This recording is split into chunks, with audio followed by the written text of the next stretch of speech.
cennete uçtun ama kokun sinmiş yatamam odama.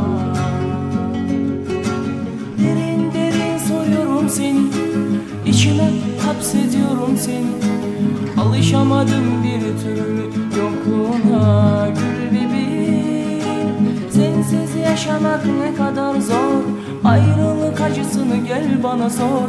Nasıl kıydın kendine gül bebeğim? Geceler çok soğuk, geceler sessiz. Nasıl yaşarım şimdi ben sensiz? Hadi bana verdiğin o sözler, hadi o gülen masum gözler. Alışamadım bir türlü yokluğuna gül bebeğim. Sensiz yaşamak ne kadar zor, ayrılık acısını gel bana sor. Nasıl kıydın kendine gül bebeğim? Gözyaşım karıştı yağmura, damla damla süzülüyor toprağa. Bizi ancak ölüm ayırır diyordun bana. Söyle nasıl kıydın kendine söyle.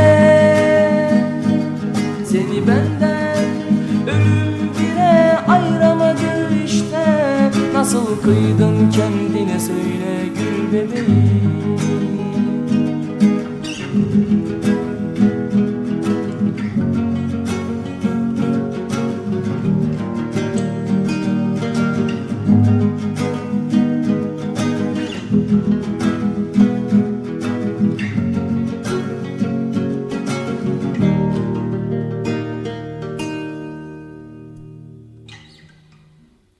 Dar geliyor bana bu yerler,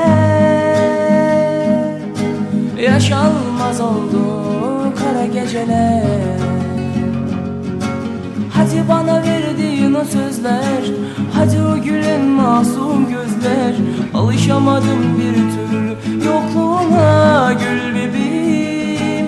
Sensiz yaşamak ne kadar zor, ayrılık acısını gel bana sor. Nasıl kıydın kendine gül bebeğim? Gözyaşım karıştı yağmura, damla damla süzülüyor toprağa. Bizi ancak ölüm ayırır diyordun bana. Söyle nasıl kıydın kendine söyle. Seni benden ölüm bile ayıramadı işte. Nasıl kıydın kendine söyle gül bebeğim. Dar geliyor bana bu yerler, yaşanmaz oldu kara geceler. Kırılsın seni taşıyan bu eller gül bebeğim. Sensiz yaşamak ne kadar zor, ayrılık acısını gel bana sor. Nasıl kıydın kendine gül bebeğim? Nasıl kıydın kendine gül bebeğim?